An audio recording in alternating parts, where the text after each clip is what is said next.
बात करेंगे India VIX की और इंडियन मार्केट्स की। तो आज के सेशन में अगर आप इंडिया विक्स को देखोगे तो इंडिया विक्स के अंदर आज के सेशन में एक डोजी टाइप का कैंडल बना है, यानी कि इंडिया विक्स ने बहुत ज़्यादा मूवमेंट नहीं करी है। बट अगर आप इसको ओपन टू क्लोज बेसिस पे देखोगे तो यहाँ पर 0.37% से इंडिया विक्स अप है। स्टार्टिंग में अगर हम इसको 15 मिनट टाइम फ्रेम पर देखें तो 15 मिनट टाइम फ्रेम पर अगर हम देखेंगे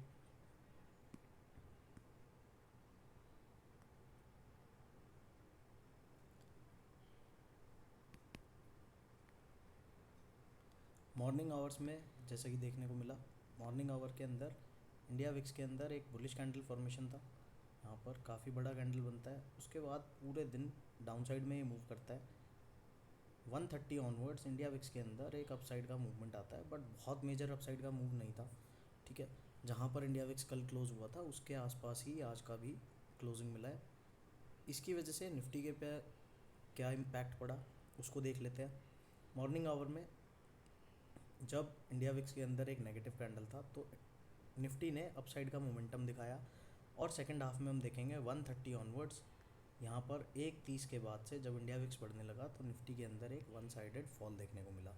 कल जहाँ हमें क्लोजिंग मिली थी 242 के अराउंड, आज निफ्टी ने जो क्लोजिंग किया है उसके नीचे जाके किया है। आज की निफ्टी की अगर हम क्लोजिंग की बात करें तो आज का क्लोजिंग हमें मिला है, डेली टाइम फ्रेम पर चलेंगे और इसको समझने की कोशिश करेंगे कि कहाँ पर आज निफ्टी ने क्लोज़ किया है। तो यहाँ पर आप देखोगे तो डेली टाइम फ्रेम पर काफ़ी एक नेगेटिव कैंडल बनी है। यहाँ पर ये कैंडल आपको क्या बताती है कि बायर्स ने प्राइस को अपसाइड में पुश किया, बट सेलर्स इतने स्ट्रांग थे कि उन्होंने क्लोजिंग जो कराई वो नीचे के लेवल्स पे कराई। 214 के अराउंड आज की हमें क्लोजिंग मिली है। तो अब यहाँ पर देखना क्या है, पिछले 3 सेशंस का अगर आप देखोगे तो पिछले तीनों सेशन में प्राइस ने मूवमेंट किया है, बट क्लोजिंग जो दी है वो ऑलमोस्ट एक ही रेंज पे आकर दी है। तो मार्केट अभी इनडिसीजन के जोन पे है। डाउन साइड में अगर बात करें 23,000 का जो राउंड नंबर है, अगर किसी सेशन में ये एरिया डाउन साइड में ब्रेक हो जाता है तो यहाँ पर निफ्टी के अंदर आपको एक काफ़ी बड़ा क्रैश देखने को मिल सकता है। बट अगर ये एरिया को निफ्टी बुल्स डिफेंड कर पाते हैं तो अपसाइड में 23,400 का जो एरिया है इसके ऊपर जब निफ्टी निकलना स्टार्ट करेगा तो यहाँ पर दोबारा से मार्केट्स के अंदर ऑप्टिमिज्म आ जाएगा।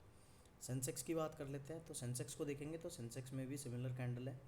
पूरा जो फर्स्ट हाफ का जो एक मोमेंटम था उसको सेकंड हाफ में काफ़ी तगड़े तरीके से डाउन साइड में लेके आकर और 74,000 का जो एक राउंड नंबर है उसके नीचे ला के क्लोजिंग कराई है। तो यहाँ पर भी नेगेटिव क्लोजिंग है। ऑप्टिमिज्म की बात कब कर सकते हैं, 74,670 के ऊपर जिस दिन हमें डेली क्लोज मिलेगा उसके बाद ही अब मार्केट के अंदर ऑप्टिमिज्म की बात करी जाएगी। बैंक निफ्टी को देख लेते हैं। बैंक निफ्टी ने भी कल के सेशन में काफ़ी एक स्ट्रॉन्ग कैंडल फॉर्मेशन किया था। आज अगर देखें तो नेगेटिव कैंडल है, बट यहाँ पर देखने वाली बात क्या है कि 55,000 का जो राउंड नंबर है उसके ऊपर बैंक निफ्टी ने क्लोज़ किया है। तो यहाँ पर 55,000 अगर लूज़ करना स्टार्ट करता है बैंक निफ्टी तभी यहाँ पर आपको वीकनेस देखने को मिलेगी, और 54,400 के ऊपर एक काफ़ी बढ़िया सपोर्ट है बैंक निफ्टी का। ये एरिया के नीचे निकलेगा तभी इसके अंदर वीकनेस आएगी। जब तक 54,400 के ऊपर है तब तक बैंक निफ्टी के अंदर स्ट्रेंथ इंटैक्ट है। अप साइड में रेजिस्टेंस की बात करें तो आज के सेशन का जो डे हाई है 55,500, अप साइड में ये एरिया रेजिस्टेंस की तरह एक्ट करेगा। इसके ऊपर निकलेगा तभी यहाँ पे आपको कोई मोमेंटम देखने को मिलेगा। बात करें मिड सेलेक्ट इंडेक्स की तो मिड सेलेक्ट को भी देख लेते हैं। मिड सेलेक्ट इंडेक्स ने 14,000 का जो एक राउंड नंबर हम डिस्कस कर रहे थे कि भाई इस एरिया के नीचे निकलना स्टार्ट करेगा तो वीकनेस आ जाएगी। आज का जो हमें क्लोजिंग मिला है वो कहाँ पर मिला है, 13,991 के अराउंड। तो यहाँ पर 14,000 से नीचे निकल चुका है।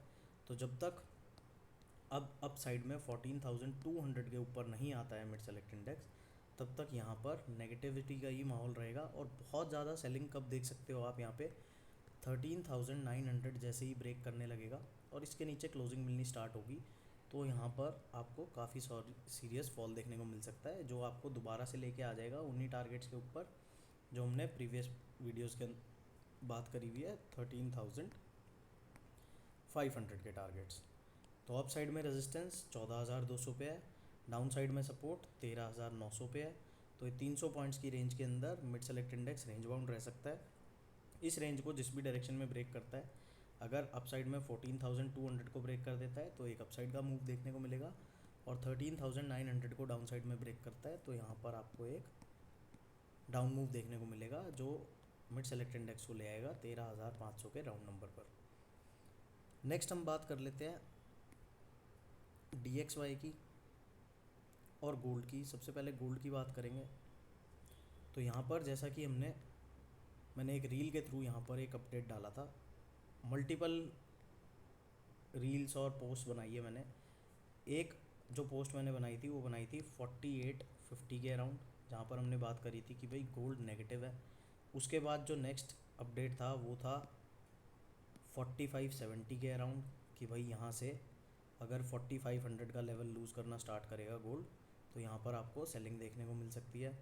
उसके बाद जो लेटेस्ट अभी वीडियो बनाई थी वो बनाई थी कहीं ना कहीं 4340 के अराउंड, वहाँ से भी आप देखोगे तो काफ़ी डाउन साइड में आ चुका है।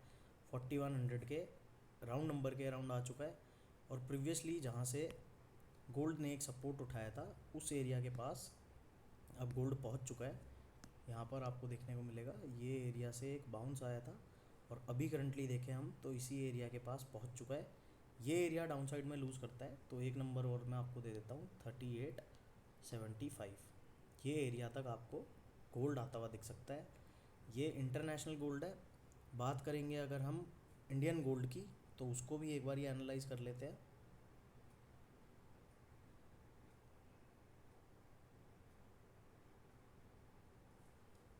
इंडियन गोल्ड की बात हमने करी थी जब ये कैंडल बनी थी। यहाँ पर हमने कंपैरिजन किया था कि भाई जो इंटरनेशनल गोल्ड है उसके कंपैरिजन में यहाँ पर इंडियन गोल्ड के अंदर एक बड़ा कैंडल आया था। ये किस दिन आया था? जब यहाँ पर बात की गई थी कि भाई जो एक्साइज ड्यूटी है,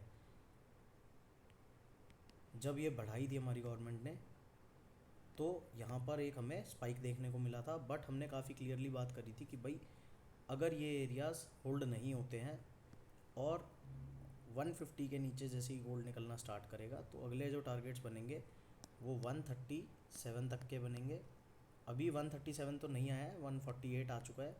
बट यहाँ पर अभी कोई सपोर्ट एरिया नहीं दिखता है। 141 के अराउंड एक अच्छा सपोर्ट जोन दिखता है। तो जहाँ पर अभी चल रहा है इससे और मान लो आप 7,000 रुपये और नीचे जाके एक सपोर्ट फाइंड कर सकता है इंडियन वाला गोल्ड। इसके बाद हम बात कर लेते हैं DXY की, जो कि है हमारा डॉलर इंडेक्स। अब यहाँ पर अगर आप डॉलर को देखोगे तो डॉलर ने $100 का जो एक मार्क है इसके ऊपर क्लोजिंग कराई है। उसके बाद से 3 दिन से आप देखोगे तो यहाँ पर एक पुल बैक चालू है। अब अगर यहाँ पर हमें एक बुलिश कैंडल फॉर्मेशन मिलता है तो यहाँ पर जितनी भी रिस्क मार्केट्स हैं उनके अंदर आप एक सेल ऑफ देख सकते हो। और ग्लोबल मार्केट्स की बात करते हैं। यहाँ पर मैंने काफ़ी दिनों पहले आपको बताया था कि भाई जो ग्लोबल मार्केट्स के अंदर आपको एक रैली दिख रही है, कुछ दिन में, कुछ आने वाले दिनों में और हफ्तों में आप देखोगे कि यहाँ पर काफ़ी सीरियस फॉल आ सकता है। तो वो फॉल स्टार्ट हो चुका है। यहाँ पर अगर हम टॉप 2 करंट प्राइसेस देखें तो कितना डाउन आ चुका है, ये ऑल टाइम हाई जो बनाया था वहाँ से ऑलमोस्ट 4% ये डाउन आ चुका है। S&P 500 है, US का 500 कंपनीज़ का इंडेक्स है। डाउ जोन्स को भी आप देखोगे तो डाउ जोन्स भी काफ़ी स्ट्रेट फॉल के अंदर है। नैस्डैक को देखोगे जिसके अंदर काफ़ी सीरियस बुल रन चालू था। जितनी भी आपकी ग्लोबल टेक्नोलॉजी कंपनीज़ है वो यहाँ पर हैं। US की टॉप 100 टेक्नोलॉजी कंपनीज़ इसके अंदर है। यहाँ पर भी आप देखोगे तो ब्रेकडाउन हुआ है।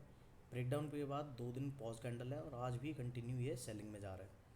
तो एक अनसर्टेनिटी का माहौल तो है, बट जो मेजर एरियाज़ हैं सपोर्ट और रेजिस्टेंस के वो अभी ब्रेक नहीं हुए। जैसे ही वो ब्रेक होंगे तो यहाँ पर काफ़ी बड़े बड़े मूव्स आपको मार्केट में देखने को मिलेंगे। So this is all in this video. मिलते हैं नेक्स्ट वीडियो में। बाय बाय, जय श्री राम।